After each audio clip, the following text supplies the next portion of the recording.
시편 119편 25절에서 32절까지입니다. 시편 119편의 주제는 하나님의 말씀입니다. 하나님의 말씀을 다양한 표현으로 하나님의 말씀의 특징이 무엇인지를 말해주고 있고, 그 말씀은 나와 어떤 상관이 있는가, 그 말씀이 나를 어떻게 하시는가, 그 말씀을 내게 어떻게 이루어 가시는가. 176절이라고 하는 긴 본문을 통해서 시인은 말하고 있습니다. 여러분들이 만일 하나님의 말씀에 대하여 여러분들의 고백을, 여러분들의 경험을 시인과 같이 말할 수 있다면, 하나님의 말씀에 대하여 하고 싶은 고백이 있다면 여러분들은 뭐라고 고백하시겠습니까?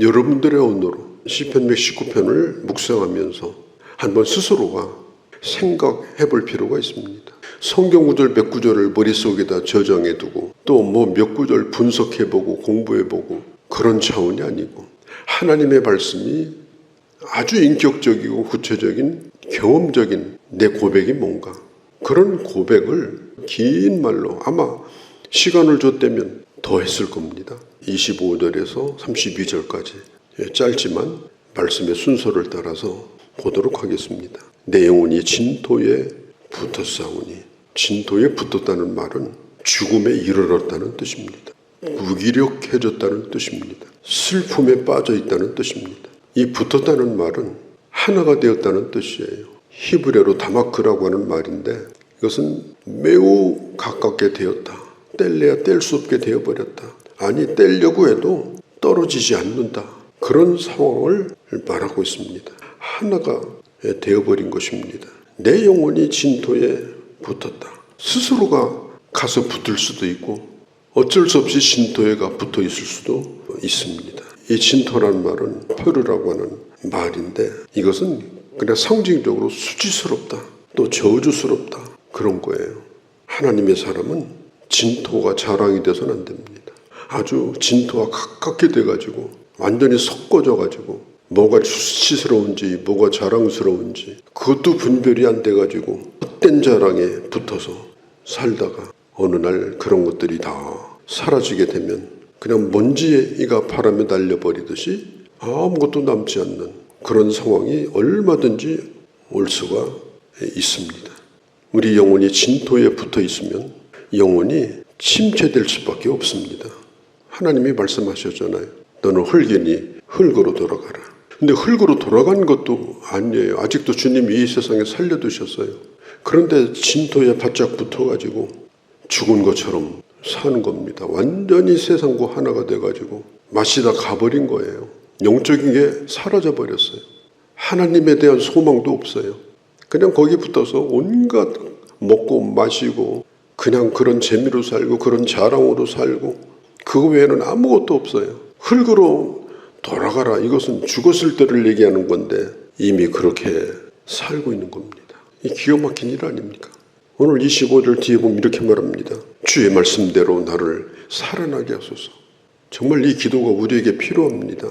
하나님의 말씀대로 나를 살아나게 해달라. 이제 거기로부터 분리되게 해달라. 거기로부터 일어나게 해달라. 이스라엘 백성들이 애굽 땅에서 430년 동안이나 붙어 살았어요. 정말 진토에 붙은 겁니다. 그런데 하나님께서 거기로부터 건져주셨습니다. 애굽을 떠나게 하셨습니다. 진토에서 분리되는 건 거기서부터 떠나야 됩니다. 만일 우리가 영적인 침체를 겪고 있다고 하면 거기로부터 벗어나야 합니다. 내 지금 현실이 뭔가 자기 성찰을 하고 점검을 하고, 그리고 말씀에 붙들려 사는 것이 아니면 나를 붙들고 있는 것들로부터 벗어나야 합니다. 그리고 붙들릴 것에 붙들려야 합니다. 믿음이라는 말이 뭐예요? 내가 어디에 붙들려 있는가, 그걸 말하고 있는 거예요. 내 영혼이 진토에 흙에 붙어 있지 않고 나는 하나님에게 붙어 있다, 이게 믿음이에요. 하나님의 말씀에 내가 붙들려 있다, 이게 믿음입니다. 그러면 살아납니다. 그래서 우리는 날마다 하나님에게 붙들려 살아야 됩니다. 요한복음 15장에 보면은 포도나무 가지가 포도나무에 붙어 있어야 된다고 말합니다. 믿음이라는 말은 무슨 신학적인 말이 아니에요. 무슨 적극적인 사고방식이니 긍정적인 사고니 그런 설명이 필요한 얘기가 아닙니다. 붙어 있으면 사는 거고 떨어져 있으면 말라 죽는 겁니다. 주님이 포도나무 비유에서 복잡한 얘기를 하지 않았어요. 신앙생활은 어려운 게 아니에요. 예수님이 얘기했잖아요. 붙어 있으면 절로 과실을 맺나니. 신앙생활은 무슨 애쓰고 노력하고 날마다 주여 삼창 부르고 그래서 되는 게 아닙니다. 그 안에 내가 붙어 있으면 절로 되는 거예요. 원한다고 되는 것이 아니고 저절로 되는 겁니다. 그렇게 오래 있다 보면 그런 사람이 되고 그런 사고를 갖게 되고 그런 열매를 맺게 되는 것입니다. 그러나 떨어져 있으면 굉장히 자유로워 보여도 말라 죽습니다. 믿음이라는 것은 어디에 붙어 있느냐 그 싸움이에요. 어디에 지금 붙어서 사느냐 그 현주소를 말하는 게 믿음입니다. 저 사람 믿음이 있다 없다 그건 내가 주님에게 붙어 있고 주의 말씀에 내가 지금 붙잡혀서 살고 있는가 그러면 그 사람은 살아있는 사람이에요. 떠나 있으면 그건 죽은 것입니다.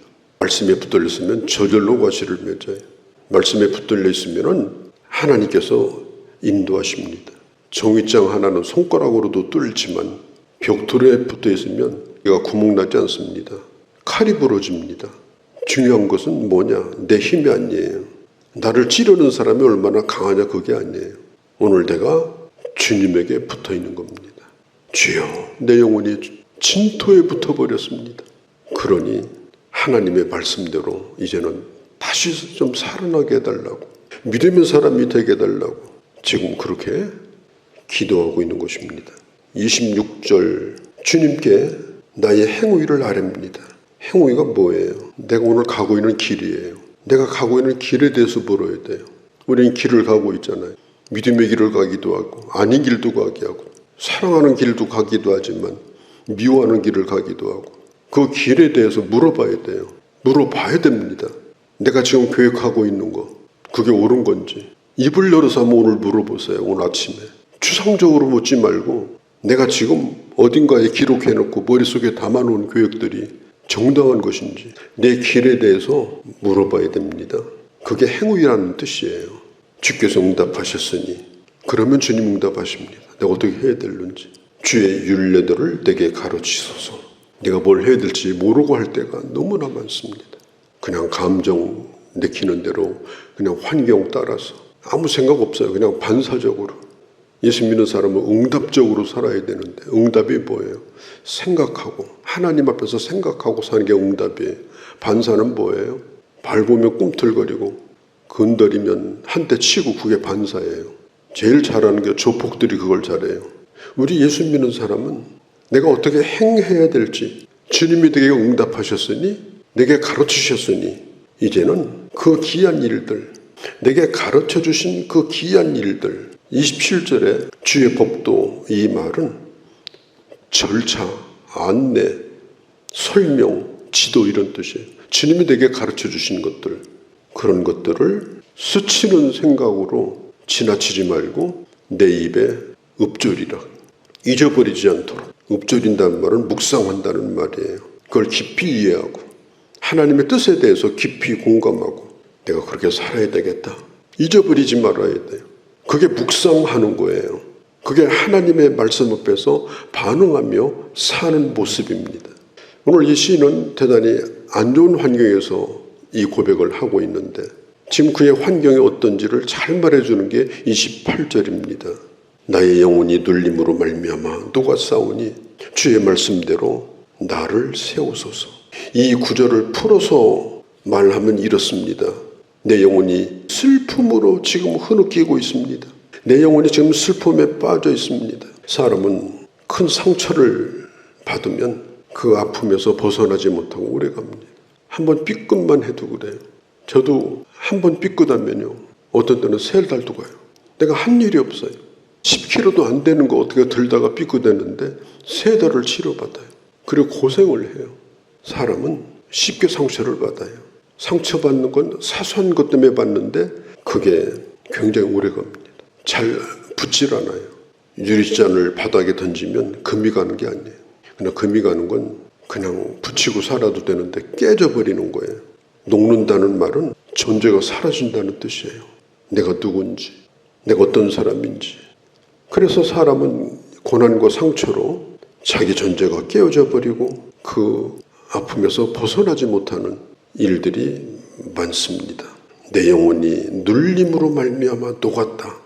그 말이 그런 뜻이에요. 우리 인간은 이제 그런 것들을 다 안고 삽니다. 그런데 예수님도 상처받은 치유자입니다. 그분도 상처를 받았어요. 특별히 제자들에게 배신당하고 사람들에게 조롱받고 그 다음에 결국은 하나님으로부터 버림받고 아버지는 왜 나를 버리시느냐고 물으니 그냥 죽게 내버려 뒀어요. 그래서 주님은 상처받은 자예요. 그런데 상처받았다고 해서 끊임없이 누군가에게 상처 주고 누군가를 찌르고 예수님이 왜 상처받았는가? 우리 상처를 치유하려고 받으신 거예요. 예수님은 우리 연약함을 아시고 우리 상처를 아시고 우리의 연약함을 찌르는 분이 아니라 그걸 다 치유하시고 채워주시는 분이에요. 그래서 이제는 그런 눌림에서부터 벗어나야 됩니다. 제가 그 동방송 상담할 때 방송 끝나고서도 전화가 너무 많이 와가지고 방송실에서 거의 1시간 이상 전화를 또 받습니다. 어떤 교회 권사예요. 자기는 오랫도록 권사 노릇을 했는데 자기 기억에 남는 것은 교회 와서 싸운 것밖에 없대요. 계속 누군가와 싸우는 거예요. 누군가하고 계속 대립각을 세우는 거예요. 근데 물어봤어요. 싸울 사람이 그렇게 많더냐? 아니라는 거예요. 내 스스로가 못마땅해가지고 그 화풀이를 다른 사람한테 하는 거예요. 그러면서 울더라고. 예수 오래 믿었다고 무슨 교회 직분이 있다고 그래가지고 아니에요. 겉만 멀쩡하지. 정말 오늘 이 성경에 있는 대로 영혼이 눌려서 녹아버린 사람들이 너무나 많아요. 나는 주님이 치유해 주시기를 바랍니다. 정말 주님께서 회복시켜 주시기를 바랍니다.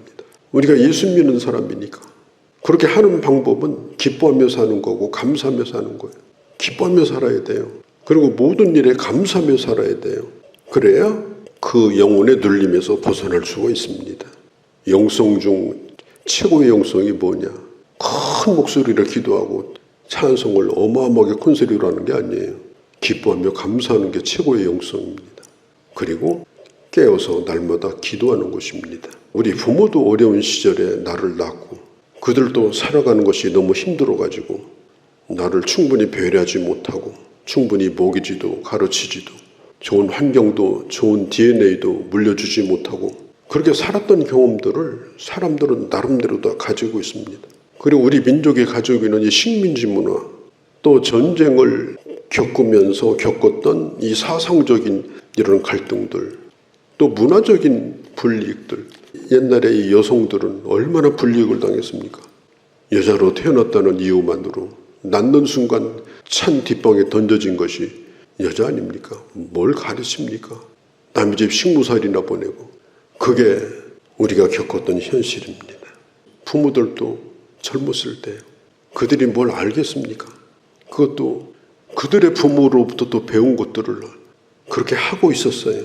우리도 마찬가지예요. 내가 가장 중요한 결정을 내려야 될 때 내가 무슨 공부를 하고 어떤 길을 가야 되고 어떤 배우자를 만나야 되고 어떤 일을 해야 되고 그렇게 할 때 거의 대부분이 성숙하지 않을 때 그런 일이 일어나요. 거의 다 결혼하고 나니까 애가 생겨서 앙앙 울어대죠. 먹고 살기는 진짜로 힘들죠. 그렇게 하면서 이제 나이를 먹었는데 지금도 오늘 성경에 있는 대로 내가 던져진 자다 생각하고 그리고 누군가에게 또 그런 상처를 주고 살고 있다면 끊어야 됩니다. 지금 끊어야 돼요. 내 가정에서도 교회에서도 그거 하지 말아야 돼요. 그렇게 오늘 시인처럼 기도해야 돼요. 주여 나의 영혼이 눌림으로 말미암아 녹아싸우니 주여 말씀대로 나를 세워주시옵소서.